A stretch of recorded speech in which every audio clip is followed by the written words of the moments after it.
Okay, cool. What is going on, guys? We're 92 here. This is at the Vegas Regional, and can you tell us your name and what did you do at the Vegas Regional today? So my name's Corbin Diez, and I went X-3, unfortunately, at the Vegas Regionals. I was pretty good up until the very last moment, and the last time I got my final loss, so I wouldn't be able to make to the top cut necessarily. We don't know yet. So, anyways, I piloted Valkyries. So that's wait. Can you say that again? Wait, what deck did you pilot with? Valkyries, yeah. What? Why? Because it's like one of the best decks out there. Nobody sees it, and like legit, I don't know. I really like it, and I'm Siegfried von Schröder, and I speak German. Yeah. So okay. Let's see. Let's chit chat. Let's see the deck profile. So this is the Valkyrie deck. There's 42 cards in the main, obviously 15 in the extra deck, and you want to do that stuff. So we're just gonna go through and just explain a couple things. So first things first, I guess these are a lot of the bigger bodies. I just want to do a first explanation on like really good against a lot of the current meta. And just like, I'll tell you my matchups afterwards. But anyways, just go through the deck profile real quick. One Valkyrie Brunhilde is unaffected by spells and gets boosted by your opponent's monsters times 500. One Valkyrie Erda. This is really good because it manipulates attack and defense, or gets attack and it makes things that are gets destroyed that are banished. This is pretty much essentially a call by the grave if I have another Valkyrie on the field. It's really good because it puts my opponent in some sort of bind, and it can be activated in the damage step. This is a Foolish Spiritual Good, so I can send any spell or trap from my deck to the grave. It also helps, boost my Valkyries because they suffered from low attack. This is the Dark Destroyer, so when it's summoned at all, then I can pop a monster. And then this is the Rhoda of the deck. We're going to more of the meat here. 3 Valkyrie Dritta. Valkyrie Dritta is pretty much you add any Valkyrie card from your deck to your hand except itself, and then it also gets boosted by the amount of banish. And there's a lot of banishing that goes on this format, so she really like rises up real high. 3 Valkyrie Zexta. This is another really good card. This is your Altergeist Multi-Faker. This one tutors from deck any Valkyrie monster you want. It's really good. And then like the MVP of the deck is 3 Valkyrie Fiata. Valkyrie Fiata pretty much essentially is a Sylvan Hermitry for any normal spell or trap. So depending on how many Valkyries I have in the field, I can excavate that many and then add a normal spell or trap among them. Any like Impermanence, Dark Ruler No More, etc. So it also has the ability to flow into other Valkyrie monsters if destroyed by battle. So it's pretty good, and I'd be able to combo off with everything. Essentially, it is an OTK-oriented deck. We're moving on to the spells real quick. This is the Goddess Ud's Verdict. Goddess Ud's Verdict makes it so you can't target or destroy Valkyries, and it's really good at sniping back row. A lot of the stuff is going to be set, like in the Sky Striker matchup. They'll set stuff off of multi-roll or whatever, and I know what it is, and I'll banish that or the Crescendo. So it's really good for that, and it also protects Valkyries. This is the other really cool card here. This one's Mischief of the Time Goddess. So this one skips your opponent's turn. It's a lot of people are just like, oh, okay, I think I have a couple hundred life points left. Well, no, I'm gonna skip your turn and then I get a second battle phase, and I'm just gonna attack you for game. So yeah, that's pretty funny. A lot of people are like, I don't even know what your deck doesn't make no sense. Yeah, so that's essentially what this is. That's a really key piece on just making sure to put the rest of the damage in. This is Soul Charge. Pretty much is. I pay 1,000 to target Valkyries in the grave and special summon them. Really powerful card. It does sort of have a downside where it gives your opponent monsters, but at the same time it really helps you out when you're comboing off. Then I'm just getting onto the more niche stuff that I put in for removal of my format. This is really good against just reactive decks that have just a whole bunch of reactive spell traps. You guys do that and they have no choice but to negate it with something. I know it's super weird, but against the Sky Striker matchup, like I really annoyed this one guy, banishing his stuff because he would set it off of multi-roll, and then, but then I also have 2 Cyclones, so I don't get mined to death. Fortunately, I didn't face any today, but it's pretty good against back row removal as well. I have a lot of back row removal in this deck. Also, 2 Mind Control. I was doing this for the specific reason of both Salamangreat and Orcas, just so I can like take the wolf if they don't have the roar, and then I can just go into Boral Sword or something. This is a really good card. It really opens boards for you and does stuff, or forces negates out. And then this is the Pendulum Summon card, Ride of the Valkyrie. So Ride of the Valkyries is pretty much the ability to summon any Valkyrie monsters from your hand, and all of them pretty much. And this also searches your Mischief of the Time Goddess.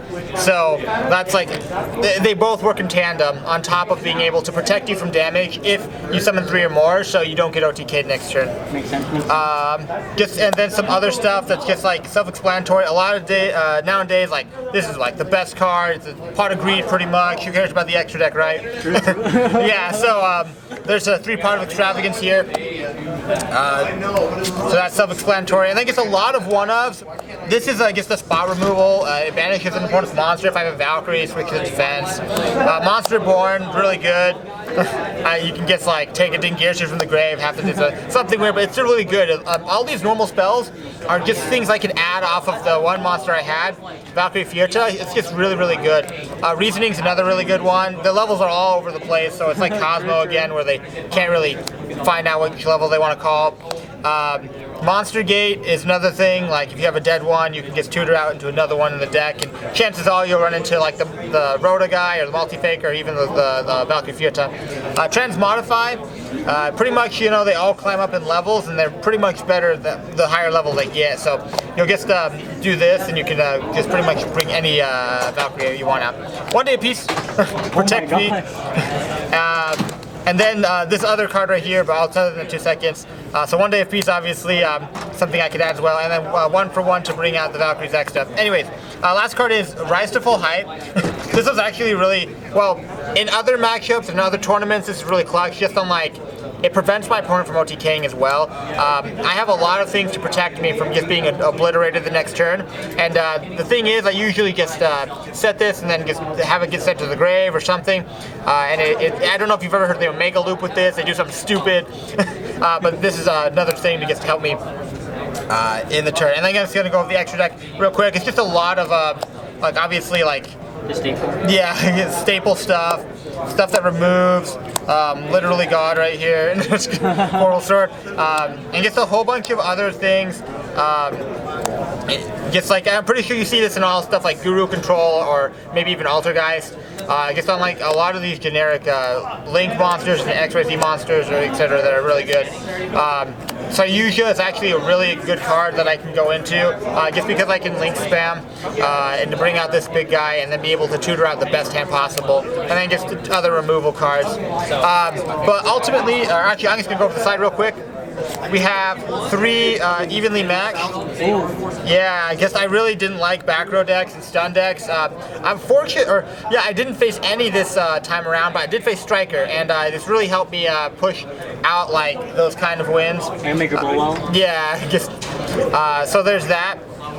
I also have 2 Red Reboot. I actually didn't slide this in more than I thought I would.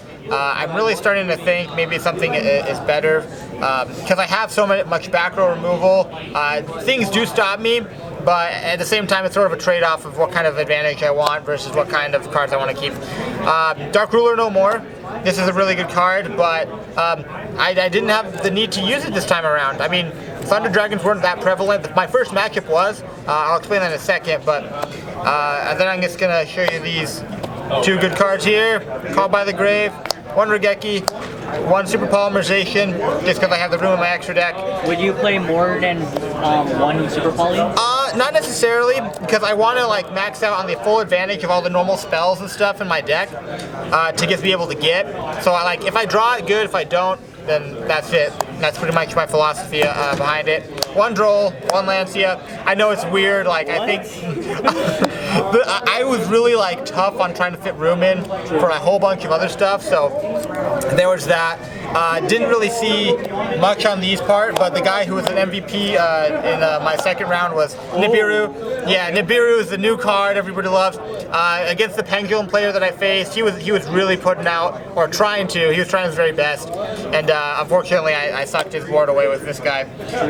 On top of Super Poly, 2 of his other things. So, anyways, just pretty much the philosophy behind this deck is that, yeah, you want OTK and you want to do the other stuff. I'm just going to tell you a brief matchup. So my first one was Thunder Dragons. We went into game 3. It was actually really interesting. A lot of the people just don't know what to do, and I try to give them the best chance to understand my cards, but by that time they're dead. So, and then the next round was Pendulum Magician, and this was one where I totally bodied him. He was like, just going off. I did lose the first one, but then the second and third one, I guess my sideboard cards just came to my hand, and I Nibiru'd him twice and super polyed his board.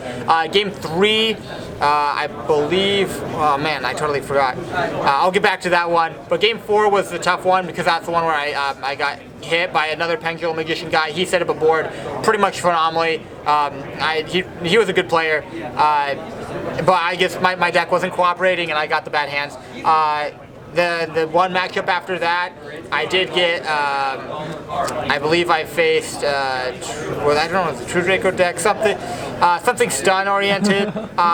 That one also got, actually, no, Orcust, it was Orcust, yeah. So Orcust, that one, I had a little bit better chance, but I did misplay in the first game, and that sort of costed me. After that, followed through. So at that point, I was X2. I did win the next one, which is a striker matchup. It was really fun. Unfortunately, I did have like a primary advantage, one because he didn't know, and two because, and then lastly was a Grand Maju Diez deck. Whoa. Yeah, a lot of banishing stuff and a lot of this, and combined with stun, it was only a matter of time before like he gets summoned Grand Maju or something huge that has a big body and just attacks it and stuff. Ultimately, I was super satisfied with how I did today. The deck's really good, I think. You should just really try it out and see. There's a lot of neat things. I don't know why people just dislike the way the Valkyries look or something like that. I think they're really pretty. I mean, True. yeah, they're really cool. But long story short, I'm glad you guys stayed as long as you did. If I'm gonna do shout outs, like my boy Thomas and my boy Marv, they came down with me. We drove all the way from Utah to get to this. And then just to the other people that were just supporting me, and then because the general audience oh wow, that's a really neat deck. Yeah, and that's the main goal is trying to be unique and not trying to play the same thing. But that's it. So anyways, thanks guys. Thanks for watching. This is 492 signing out.